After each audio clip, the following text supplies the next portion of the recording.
meelahaasaan ka maqmaqlayay qaarna warsangaligii way dhaceen oo xildhibaan qura kuma laha baarlamaanka Soomaaliland ma nin dhacaan anigu hayo xildhibaan iyo waxa u baahan khayraadkayga dabiiciga ah ee dhulkayga Ilaahay ku manaystay baa iga badan galoolkayga anigoo ah nin warsangaliyaho wasiir Jamaal leh oo dhulkiisana Ilaahay ku manaysto ugu deeqay khayraadka dabiiciga ah ee saliidda madow ee dhirta laga dhaliyo maana hadal cid baas banaqana sondoo warsangaliya buran iyo hadafti weerigaawa burani hadaftigo erigabo iyo qaran beledadi kalgacal iyagoo barwaaqa biyuhuna qulqulaya waranigu manan xildhibaan u baahan baanahay xadaarad gaar iyo sandalad guuna iyo gaasta madow ee dhirta laga dhaliyo oo astaantana lagu garto warsangali bay gaar u tahay hadeer markaan geedkaa shido eeraan baan ka iibinaya eeraan waa dheeman iyo luul waa galool 14 jiro aan wali qaan gaadhin wariyo wanikii warsangali warnimada bal waran yaa leedahay dhuxusha shida war kuma dhuxusha shida ya assalaamu calaykum assalaam hada war waxaan si badhiba kii warsangali dhacay sooyag bal raga wadnaha wala taabtay waxa dhuxusha kugu saf karaysa war waxa say nagala dhamaan waayay halkan marayo waxaan si bar warsangali baarlamaanka dhacay sooyag markaa baarlamaanka baad sida bariidi war ma halkan marayo waxaan si sooyag ma sida baarlamaanka war de baarlamaanku walaab maaha bal waxaad nagula hadlaysaa eeg warsangaligii dhacay baan si soo eeg doorashooyinkii Soomaaliland baarlamaankiina masjid waxaasna hadal baa xay ku qoranta baarlamaanka lama qaadin karo warsangaliyo waranigu waxaad sheegaysaa ma baahninayo nin warsangaliyo baan ahayo ceerigaaba iyo badan iyo hadaaftima iyo buraan joogo dhulku Ilaahay u barakeeyo wasiir Jamaal haysto buraan iyo hadaaftima Ilaahay u barakeeyo baan ahay nin waxaan u xildhibaan iyo waxa u baahan ma yihi waa warsangali baarlamaan waxba uma oga maxaad jeclaan lahayd maanta in lagu dhiibo inkastoo aan waxba iga maqlayn oo aan badan iyo hadaaftima haysto hadana kabriid ma haysta qaraf ma haysta waan hayaa niyo qaraf kabriid waan hayaa idib niyo qarafka kabriidkaas u baahan idibka suldaan qarafka iga qabo waliba warqadna ku raaciyo qarafka warqad ayaa daba socota warqadana iga qabo maxaa ku qoran waxa ku qoran warqadda inaan qarafka waxba lagu shidi karin haba yaraatay warqadani wasaaradda deegaanka ka socotay dhirtiya daaqa inaan qarafka waxba lagu shidi karin haba yaraatay محمد موريغ exchange معمشي ku xidhnayd maraan la xidhay mahad bay ka sheegay joogtid magaalka yamigeena laftiisa ma ka tarifayso ka muraadso محمد موريغ exchange lambarkiisa mudnaanta leh 36 balanteenu waa محمد موريغ exchange wasaaradda dhirtiya daaq waxay mamnuuceen wax geeda la gubin oo marka ayaa gubay sheegay warniyow maxaan ka garanayaa de warqadani waxay ku socotaa cid kasta oo dhalaalisa dhirta geed yar iyo geed weyn inaanay dib u dhalaalin hadda Ilaahay wada garanay yaa dhalaaliyo shidaha macaladu hadda shida way kugu socotaa ma shidee cid kasta oo shida waa loo sheegayaa de adna wadiga faashka sitee wadiga faashka sitee qarafkani weydii oo baan ku goosanay war waan gartay waa mamnuuc baan ku dhuxul shido dhirta la garaaca mamnuuc weeye oo yaa baasa shida gubay sheegayaan warqadda lafteeda hadaan gubo shida ka war wixii ku qoraa ma shaqeynayaan bay kulata hadeer anigu afsaar baan goosanay warqadda iyo afsaarta waa loo golyahay laakiin shidista way tala diiday in dhaweyd ma na shidiniyo goormaan ugu dambeysay ay ka wayo warsangaliyo ha shidina dhulka anabaad gurinina yaa leedahay dhuxusha shida iyo mar adaa wax ku shida doonaya adaa waa geed galoolaha waxaan ku bislaaday oo qalalay maanaga shidna waxa sheegayso sidii wasiir Jamaal qorshaynta qaranka Soomaaliya loo magacaabay geedo ma na shidini الله ينقطي محاط لسدي وسير شمال وقبصي وسهرد قرشين تفدرالك قيد ما ناشدين ورميو وعليه واروحون بان الصاو قرشين ايو قيد مشينا نيو شمال با صافتري واروان قرتي ورسنقلو انتاسي كفتن ياهي نوها تيسوريسيه والكورن arrimaha xaaladaha siyaasadda iyo waxaan si dhimay ka warsangaliyay baarlamaanka dhacay ee doodtay waare soo eeg baan si magaraas dadka qaarna waare way dhaceen qaarna aad bay u dhaceen moos marka xaga jamhuuriyadda dawarsangali waxay ahaayeen reerihii aadka u dhacay aadka marka soo wareysaan isriye bal ka waran xaaladaha iyo siyaasadda iyo xagee wax marayaan waranagu waxa ma naadicino haddaan xagga baarlamaanka Soomaaliland ka dhacnay meel kale aan ka soo baxnayo waxaan haysanaa xildhibaan iyo wasiir Jamaal 22 xildhibaan iyo wasaarado dhigmo waa shaqeynayaayo buran iyo hadaaftima wax xingalool iyo waxa ku fiqib waa barwaaqo wala shaqay xagga siyaasadana de xaqii baarlamaankana waa kororsaday kaayaga yaraaye waxa gudoomiyaha baarlamaanku wuxuu imika la miisaan iyo meeqaan yahay madaxweynaha iyo madaxweyne ku-xigeenka dawladda Puntland 45 xildhibaan baa lagu riday sida daniyo kale marka xaqana uu adkaysta wasiirkayga Jamaal waa shaqeynaya haddana waa sharaxay xildhibaan iyo wasiir Jamaal ma jeerteen bay isugu kaay jirtaa iyo madaxweyne daniyo doonaya inay wasiirkayaga iyo xildhibaankayaga barakaysanaya xildhibaan Jamaal ay meesha ka saaraano dani baa doonaya inuu meesha ka saaro uu keensada mid kabansito daniyeysano uu isagu wato taana iga waloo sandalada duntaayna aan ka yeelin waxa weeye xildhibaankayaga iyo wasiirkayaga Jamaal kursigiisa wuxuu yaalaa Boosaaso labada fooq ee xiniyo warsangeli buu kursigiisa yaalaayo waa lama taabtaano waxa weeye ka yeeli mayno haddaan hore wax way yeelay maxaa tiriyo wasiirkayaga Jamaal waa shaqeynaya iyo xildhibaankayaga barakaysna markaa maxaa tiri Saciid Cabdullaahi Dani baa yara hor taagan oo doonaya inuu keensado mid isagu wato kabansita oo danidir markaa maxaa tiri kursigii Jamaal wuxuu yaalaa Boosaaso iyo labadii fooq ee xiniyo warsangeli hoostooda وانا لما تابطان بات لما تابطان واتي سندلات ودنتابات شو لما تابطان استاوي وسير جمال والله لما تابطان ما شرتين يدني وحرا كيالنا تن وسير جمال كيال مني كرسيgiisa baarlamaanka wuxuu yaalaa qori Boosaaso waxaan ku xiniyo warsangeli ayuu yaalaa kursigiisa waa lama taabtaan weeye xildhibaan Jamaal waa lama taabtaan waan gartay wana waxa ku weydiin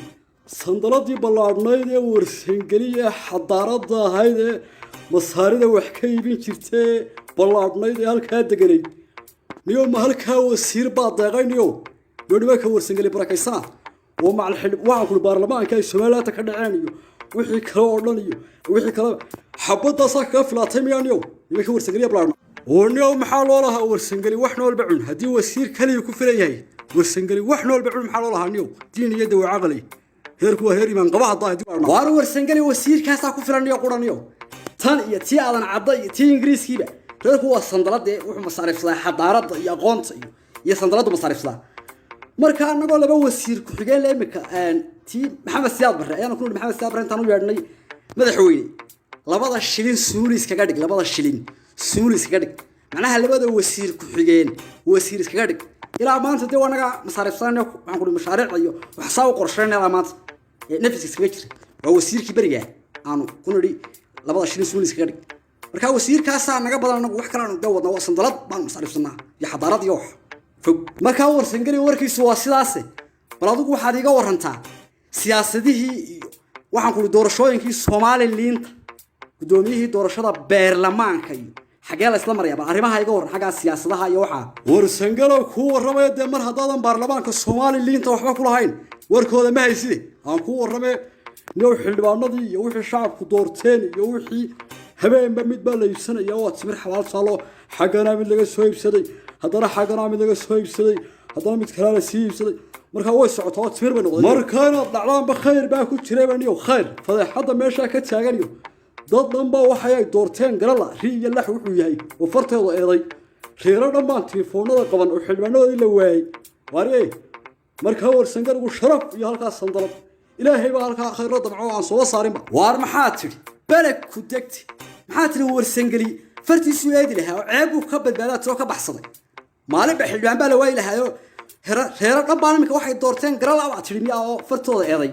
oo mar leeyahay xildhibaankoodii waa baxsaday xildhibaan reer baa baxsaday haddana mid kale wareegay haddana mid kale xaggan soo wareegay marka waxa la ceebta nagu soo sandalad ma nihiyo ilaahay baa na jecel anaga nala soo sandalad waxbaanu qorsheyntan ayaana badbaadisay warniyow kuma walay warsangeli ilaahay baa la baxsay ilaahay ayaa la baxsay warsangeli imika la maqal lahaa xildhibaankii Cumar ka la waayay xildhibaankii Dubayska halkan maray xildhibaankii halkan adaa warsangeli baa halkan ka baxay xildhibaankii waas laba caawina diga rogtay haddana xaggan uu diga rogtay haddana xildhibaankii kale waxa ku Cumar baa halkan maray haddana xildhibaankii Dubays baad ka baxstan heero dhabaamika waxay doortaan garalaaniyo waxay doorteen garala oo fartooda eedayo kaftankii laga haystay xildhibaankii baa baxsaday kii halkan haddana mid kale wareegay sandalada warsangeli ilaahay baa badbaadiyay ilaahay sidii timirta mar mid la qaadanaya mar mid la waaya imika mar mid la waayay عاود حلوانك دبيسك هذاك عمرك إلهي با لا بحصي صندلات بلا برلمان دقينيو واحد دورتين بقرواي لهين ريج الله وحيين رئيس كذا بايمك وحي دورتين قرالانيو واحد دورتين تكبير الله أكبر الله مربي صندلات وعياب قاعد وفرت هذا يد قاعد وحلوان وسوي بحي قاعد ورصندلات إلهي با تعال الله بحصي محاط الحلوان هذه برلمان كسيدة تمرتهم بمربى الربع لما يسنا يا مربى الربع مربى يسنا يا مربى الربع لما يسنا يا الحلوان هذه ضدك وحي دورتين بيقرا لي شاكة والشاكة كانت شاكة راسي شاكة عن قصة حسوسة شاكة عاتري xildhibaanadii sidii tinag timiraha halba rubuc dhamaysanaya sheekaba sheekay sheekan ku soo xasuusto ninkii ugu horeeyay ee geeska Afrika timir keena nin warsangalay buu ahaa mar waliba xadaarad baan isku lahayn masaridan keeni jiray Masar aanu keeni jiray Iran iyo timirta nuugta marka ninkii ugu horeeyay geeska Afrika timir keena wuxuu ahaa nin warsangaliya halkan uu keenay timir fara badan halkan baran buu keenay nuugta iyo hadaaf timay buraani ayuu timirtii keenay dadkii baa tan kiyuu soo galay rubuc naga iibi rubuc yaro kale naga iibi waa timir markuu rubuc kaybiyo uu soo farxashaa hadana qof kale u yimaado ilaha rubuc naga iibi uu miisa degdeg bay timirtu leedahay nuugta hadana uu farxashaa hadana mid kale yimaado rubuc naga iibi hadana uu farxashaa hadana mid kale yimaado rubuc naga iibi markii dambu xanaaqo markaas uu wareereen anigu marna rubuc miisi maayo marna farxalan maaye warsangaliyo war ma idin sheega timirta mar wada miista timirta mar baan anigu rubuc yar intaan jaro hadana dhigdhigeeda ka farxalan maaye warsangaliyo timirta mar wada miista marka waxaan ku leeyahay war nimankan marba rubuc yar miisanaya xal dhabaanada dhinacay doonaan bahaadana waxaan leenahay waxaad ku tirahaan war baasha mar wada miista mar xilbaanada wada miisto naga day waxaan wareera iyo farxasha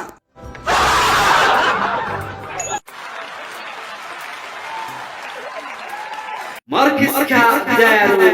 al-ma'rif aayadaha quraanka iyo xadiista nabiga iyo asxaabihi iyo rasuulkii udgoonay calayhi salaatu wasalaam aqoontii adduunka iyo aakhiraba anfacaysay layna faray adduunyada hadalkii ilaahay online buu ku dhigayaa markisul daarul al-ma'rifa markiska online ka ah barashada iyo xaftinta quraanka kariimka iyo xadiista rasuulkeeni suubana calayhi salaam markiska daarul al-ma'rifa wuxuu kugu bishaareynayaan inuu hab online oo casri ah kugu dhigi doono quraanka kariimka iyo xadiista rasuulkeeni suubana calayhi salaam iyo shariicada islaamka meel kasta oo aad dunida ka joogto dalka iyo dabadaba la xiriir telefoon lambarka markiska caalamiga ah daarul al-ma'rifa 499 مركز العافية هدي عذر ماري يعينكيسا لساري لا دد يوعيل كاكو ديغي ميسانا خرشكو عنتا من انتا دختر كاع الفضي حدير وحا عيل كيمي مركز العافية وحرونتا ugu weyn geeska Afrika ee isku daweynta dhirta iyo daawooyinka dabiiciga ah waxaana ku jooga Dr. Mustafa oo muddo dheer ku soo jiray culumta daaweynta xanuunada halkan lagaaga daweyn doono waxa kamid ah babaasiirta gaasteriga xiiqda samboorka tayfoorka infectionka kaadi mareenka iyo dhiigga raaca fiixaha dumarka makaanka ka soo baxa cambaarta haaraha wajiga roomatiisanka hagaajinta xaydka ama caadada awoodda raganimada ka hortagga bidaarta kaliyaha dhagxantu ku jiraan hurdo la'aanta neerfa xanuunka toobinka duugista ciyaalka iyo dadka waaweyn ee habeenkii aan kaadida xejisan gooriyaanka caloosha xoqadaha finaanka wajiga qanjirka ragga kaadida ku celiya sixirka isha iyo cudurro kaleba xarunta markisul caafiya waxay ku taallaa bartamaha magaalada Hargeysa gaar ahaan masjid jaamaca weyn qabladiisa ama ka soo horjeedka dhakhtarka cagaweyne ama Boobaal wixii faahfaahin dheeraada waxaad kala xidhiidhi kartaa telefoonada shaashada idinka muuqda balanteen waa markisul caafiya